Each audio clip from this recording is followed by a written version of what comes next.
बिस्मिल्लाहिर्रहमानिर्रहीम। देखती आंखों सुनते कानों, मोहम्मद अमजद का आपको सलाम। आज हम बात करेंगे खुशखती के बारे में। खुशखती है क्या?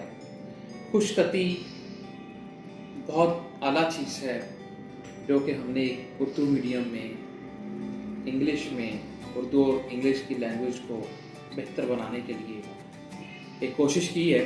मैं खुशखती के हवाले से आपको कुछ बताता हूँ, उसकी अहमियत क्या है। पढ़िए, आप सल्लल्लाहु अलैहि वसल्लम का रब बड़ा ही करीम है जिसने कलम के ज़रिए पढ़ना और लिखना का इल्म सिखाया है। लिहाजा कलम को ये शर्फ हासिल है कि खुद परवरदिगार ने इसको अशात इल्म के ज़रिए वास्ता करार दिया है। हाथ से लिखते वक्त एक तालिब इल्म ना ही सिर्फ अमली और ज़हनी तौर पर मसरूफ़ हो जाता है, बल्कि इसे तहरीर को समझने और इस पर गौर व फिक्र का मौका मिलता है।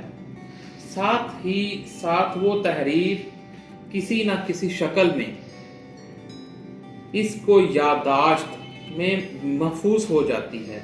लिखाई की इस अहमियत को मद्देनजर रखते हुए दुनिया में हर साल 23 जनवरी को यौम खुशखती या वर्ल्ड हैंड राइटिंग डे भी मनाया जाता है।